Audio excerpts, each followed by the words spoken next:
ഞാൻ ഈ പറയാൻ പോകുന്ന കാര്യങ്ങൾ ഒരു പക്ഷേ നിങ്ങൾക്ക് ദഹിച്ചോണമെന്ന് നിർബന്ധമില്ല. എങ്കിലും ഞാൻ പറയട്ടെ. റീസെന്റ് ആയിട്ട് ഇറങ്ങിയിട്ടുള്ള ചാവ എന്ന് പറയുന്ന ഛത്രപതി സാംഭാജി മഹാരാജിന്റെ ഒരു സിനിമ 1980 പുറത്തിറങ്ങിയിട്ടുണ്ടായിരുന്ന ശിവജി സിവന്തിന്റെ ഒരു നോവലിന്റെ അടിസ്ഥാനത്തിലാണ് അവതരിപ്പിക്കപ്പെടുന്നത്. എന്നാൽ ഈ സിനിമയിൽ ഒരുപാട് ലിമിറ്റേഷൻസ് നമുക്ക് കാണാൻ സാധിക്കും. ഈ സിനിമ തികച്ചും ഒരു ആന്റി മുഗൾ ടെൻഡൻസിയാണ് കാണിക്കുന്നത്. അതുകൊണ്ട് തന്നെ മറാത്താസിന്റെ ഗ്ലോറിൽ മാത്രം ഇത് ഒതുങ്ങിപ്പോവുകയും ചെയ്യുന്നുണ്ട്. അതിന്റെ ഏതാനും ചില വശങ്ങൾ നോക്കുകയാണെന്നുണ്ടെങ്കിൽ ക്രൂവലായിട്ടുള്ള ഔറംഗസീബ്, നല്ലവനായിട്ടുള്ള സാംഭാജി, ഇത് മാത്രമാണ് സിനിമയിൽ നമുക്ക് ഉടനീളം കാണാൻ സാധിക്കുന്നത്.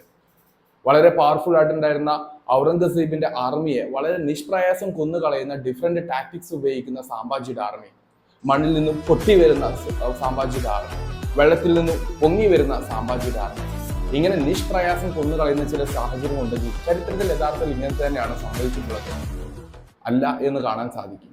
അതേ സമയത്ത് വളരെ നല്ലവനായിട്ടുണ്ടായിരുന്ന സാംഭാജി അദ്ദേഹത്തെ ചിത്രീകരിക്കുമ്പോൾ തന്റെ സ്റ്റെപ്പ് മദർ കൂടിയായിട്ടുണ്ടായിരുന്ന സൊഹറാബായിയെ കൊല്ലുന്നത് പോലും അല്ലെങ്കിൽ കൊല്ലാൻ ഉത്തരവിടുന്നത് പോലും സാംഭാജിയാണ്. ഇതൊന്നും സിനിമയിൽ കാണുന്നില്ല.